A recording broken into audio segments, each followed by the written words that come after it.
femmes ministres, une secrétaire d'État, 29 autres députés sur les 255 contre l'Assemblée nationale. Les talons aiguilles se font encore très peu entendre dans les couloirs des nominations. La Côte d'Ivoire a ratifié la plupart des conventions internationales relatives à l'égalité entre les genres. Pourtant, le pays est encore loin du compte dans l'égalité entre les sexes. En 2012, pour réduire le gap, le compendium des compétences féminines voit le jour. Le compendium est une initiative de son Excellence M. Alassane Ouattara, président de la République de Côte d'Ivoire.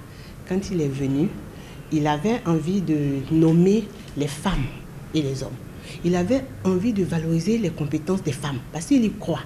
Alors il a demandé à sa conseillère spéciale d'alors, Mme Jeanne Peumont, de lui trouver les femmes pour qu'il puisse compter avec elle. Marie-Noëlle Ekponou est l'un des succès de l'initiative.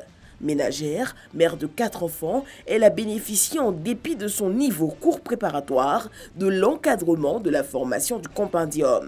Aujourd'hui, c'est elle, le député de la sous-préfecture de Thiès-Salé et de Morocco. J'ai un niveau CP2. Le compendium m'a apporté beaucoup de choses. J'avais des lacunes avant de parler devant l'Assemblée, devant plusieurs personnes. Avant, j'avais honte de parler devant 2-3 personnes. Mais aujourd'hui, je peux m'exprimer devant le monde.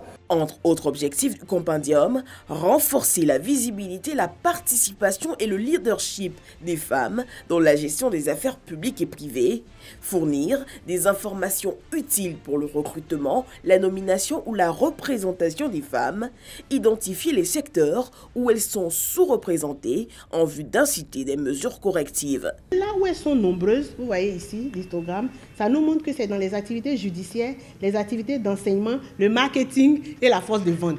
Donc le compendium, en un clin d'œil, nous permet de voir la situation de la femme en Côte d'Ivoire. Et ça nous permet de corriger. À ce jour, l'annuaire qui regroupe quelques 1300 compétences a ouvert la voie à des femmes. Et l'avant-projet de loi du gouvernement du 6 mars dernier vient renforcer cette victoire. En application de la Constitution de la Troisième République, ce projet de loi institue des mesures en faveur d'une meilleure représentation de la femme à l'Assemblée nationale et au Sénat, ainsi que dans les conseils régionaux, les conseils de district et les conseils municipaux. Ainsi, il impose pour les scrutins uninominaux ou de liste un quota minimum de 30% de femmes sur le nombre total des candidats présentés pour les scrutins relatifs à l'élection des députés, des sénateurs, des conseillers régionaux, des conseillers de district et des conseillers municipaux. 30%, c'est pas rien, c'est à saluer. Je crois que dans les années à venir, ce pourcentage augmentera.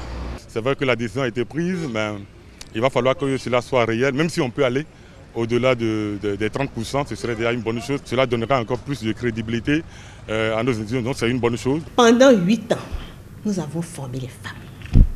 Elles sont prêtes. Il ne faut plus que ce soit seulement 200 femmes, 1000 femmes. Il faut y mettre les moyens. C'est un plaidoyer que je fais.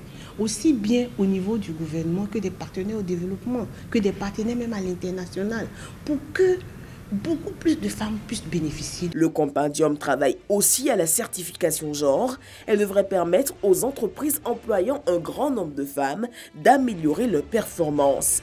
Mieux, le compendium s'ouvre aussi aux jeunes. 30% de l'annuaire devrait leur être dédié. Le message est aussi lancé aux femmes. Plus d'audace et d'engagement pour que retentissent de plus nombreux talons aiguilles dans les couloirs des nominations.